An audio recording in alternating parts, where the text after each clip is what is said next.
So RJ, we're traveling through Atlanta here, and some of the people might actually see the trees and feel like we're out in the bush. But tell us exactly the lifestyle here in Atlanta and why people choose to live out. And really, you have these big, spacious homes out in the countryside, and very much in the family areas that we like to try and invest in. The big reason people like Atlanta so much, number one, has got to be the quality of the life. It's got super weather here. The winters are very mild, spring is beautiful and it's long, summer is long, fall is long, and a short winter. So the first thing that comes to my mind is quality of life. But what is making Atlanta really pop specifically right now is the in-migration within the country. You see, in America, we've got baby boomers still retiring 10,000 a day. And these baby boomers, if they've lived in the North, in the Midwest, they've experienced severe winters for a long time, and many people that had jobs and they've lived up there because they had to, because that's where they were born, they all want to make an escape at some point, and many of them make that escape when they retire. And they're retiring at 10,000 a day right now, and we're seeing a boom in the traffic of people coming to Atlanta from within the United States. Tell us, how long have you been actually investing? I mean, you don't even live in Atlanta. You've just chosen this. You live in Tampa, but you've chosen this as a market because of the opportunity here. How long have you been investing here, and what are some of the key lessons you've learned from investing in the city? Yeah. Well, I started investing in 1979, so I've been doing this for a long time. We came here in about 6 years ago when we had the big downfall in real estate values and the Great Recession in the United States. We came here because there was opportunities all over the country. And what happened, honestly, is we bought a package of homes, and there was like 30 houses, and they were all over the country, and some were here. We came here, we investigated this area, decided that we absolutely hated it, and then rethought it through afterward, because what we hated was the house that was in the package. And that's what happens a lot of times when you buy packages of real estate. You get a couple of good ones, you get some really bad ones, and the bad ones were here in Atlanta. So we learned the areas that were so terrible, and we avoid them. Because there are so many great areas in Atlanta where people want to be. And what happens, Atlanta is so different than like China, for example. With China and other big cities and throughout the world, many people want to live in the city center. They think everybody wants to be right down here in the city center.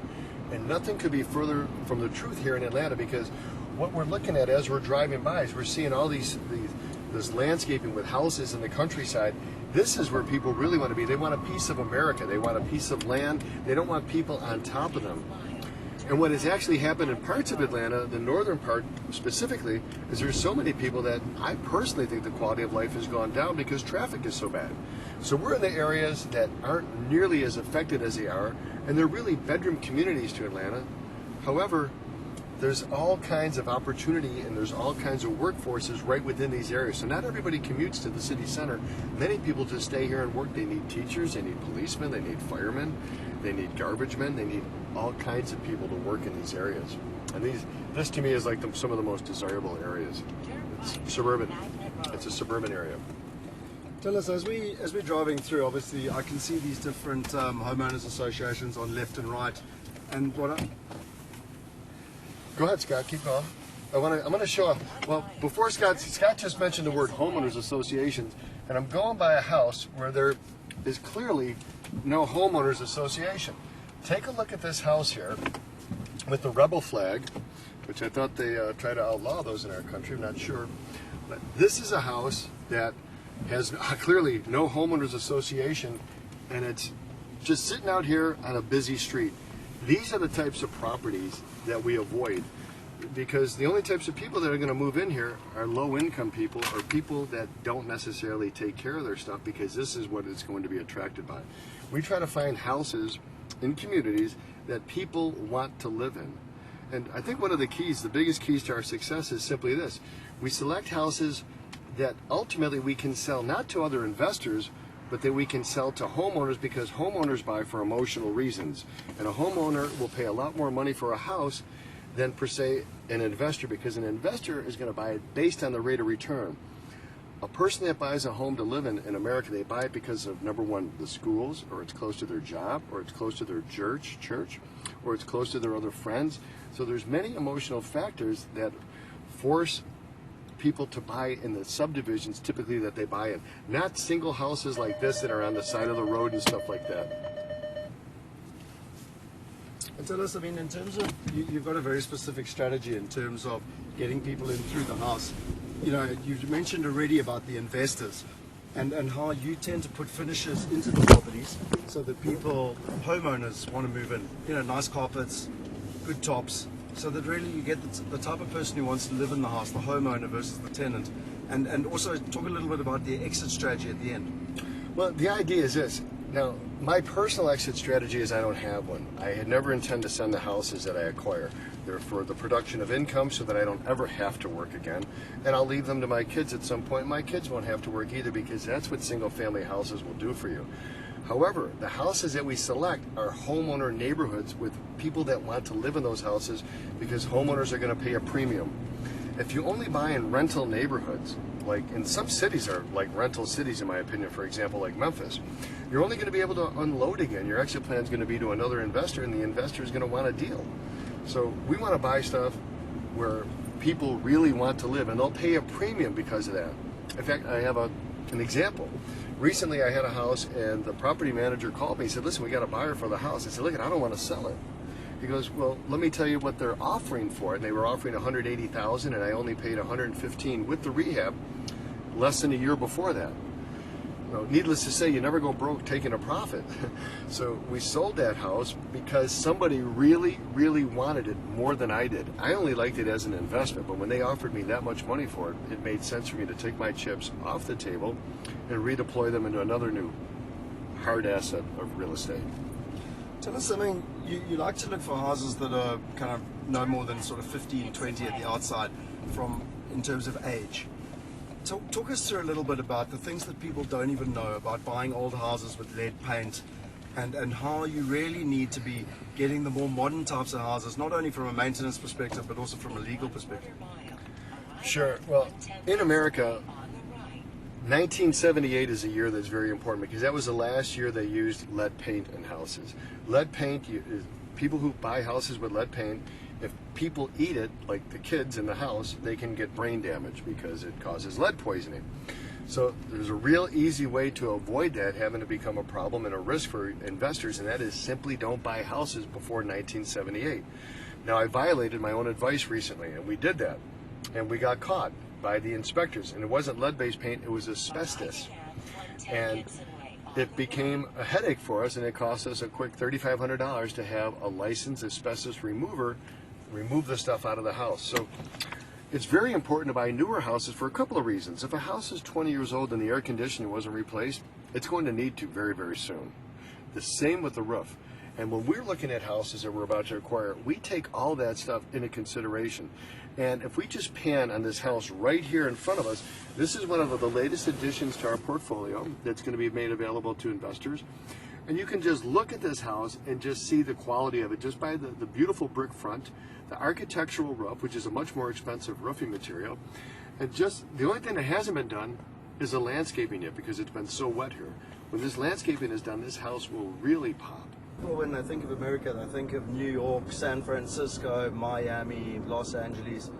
I've personally traveled to more than 20 cities here on the ground, trying to understand where I should invest. I came here in 2010, went all around, and for 5 weeks I couldn't find anyone I could trust. I came back in 2012, and you know, I had the privilege of meeting yourself. People didn't understand Atlanta. Why Atlanta? Why do people invest in Atlanta? Why do you think it's a better opportunity than some of those primary trophy states? You know, the first thing we look for with all of our investments, and you have to understand that we started investing on our own account. Okay, so we're investing for ourselves. We're investors before we're anything else. The fact that we're turnkey operators operating houses now for other people makes it even more important that we select the right properties. So we've come to Atlanta because in Atlanta we have newer properties in subdivisions and suburbs that are bedroom communities to Atlanta that you just can't find these types of newer properties at these types of prices anywhere else in the country. And what we're really after is we're after safety. And safety to me is spelled predictable returns of cash flow and upwards appreciation of values. With the immigration in Atlanta right now, and Georgia in general, as a result, it's a direct result for the baby boomers retiring $10,000 a day and desiring to have a better quality of life. And it's also a result of businesses moving here because Georgia is a very low income tax state. opposed to states like Massachusetts, New York, Connecticut, where it's very expensive to be up north. So people are coming here for all these different reasons. The seasons are terrific. And I think to put it in perspective, I mean, 75% of Fortune 500 companies either have their head office or main offices here in Atlanta. It's the fourth biggest city in America. And if you take the southeast, if you cut America into 4 quarters, and take the southeast, Atlanta's like the Tokyo of Japan, basically. And you start to look at things like CNN and Home Depot is Coca-Cola. Coca-Cola. They're all here. These are the biggest ones. 17% of the Fortune 500 companies have their headquarters here. It's 75% that have operations, which tells us we have a very stable workforce here.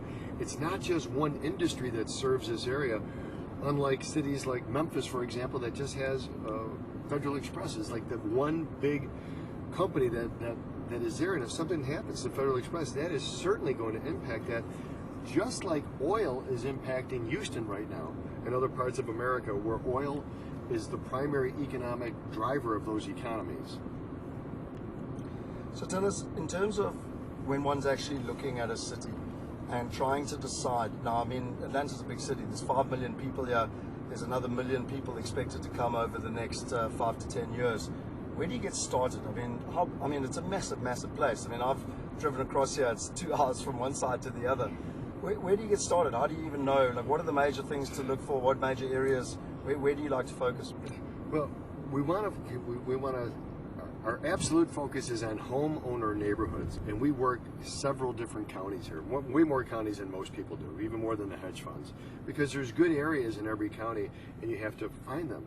One of the ways of finding them is by looking at school systems and looking at the economy in that localized economy, because real estate is nature, or is local in nature.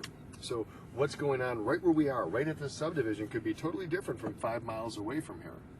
So we look at these things that are going on in these individual communities. But one of the things is this, is you go into a community, you can tell what it's like by looking at the people's lawns and looking at the vehicles that they drive. Because if you can see junk cars in a neighborhood, you're probably in a junk neighborhood. You know, something I learned from you is that common sense is not so common. And you know, at the end of the day, when I've driven around here for 4 years, I've looked at hundreds of houses with you, and it's exactly that. You talk about the junk cars, you talk about the lawn not being cut, etc. And it's really actually quite easy to see, but it's not that easy to see when you're looking on the internet. You know, explain to us your process of how you've got a whole team of people looking at all the repossessed houses that are coming up to auction, and how many houses you personally drive and go and look at prior to auction. Like, I really want people to get an essence of you know, Dr. Dolph DeRuss talks about the 100-10-3-1 rule, and actually how much you spend on the road looking at these houses yourself, not other people, not MBA people, yourself. Well, the thing of it is this, when I'm buying these properties, I'm responsible. I'm using my funds, or I'm using funds that I'm responsible for, and I really believe that I have to be accountable for those funds, so I personally select every single house. This last week, we just came off of 6 days of driving every sunshine hour from dawn till dusk, looking at houses for the auction. I know I looked at well over 200 houses, but I'm not exactly sure how many. Now we continue to do the research on the areas just to fine tune it, to pinpoint our numbers of how much we would bid. And this is after walking around all the houses, knocking on all the doors, and trying to make an assessment of what a rehab would be. But this kind of work is not for the faint of heart. Okay? It's not for the faint of heart, because you have to look at a lot of houses before you get any houses at all.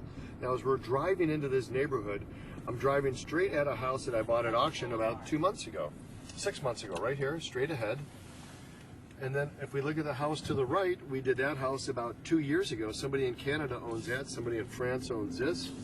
And as we go down the street, I know there's another house right over here on the right. If you take a look at this neighborhood, this is a homeowner neighborhood. It's very clear. Yeah, you see the good cars that you were talking about. Exactly.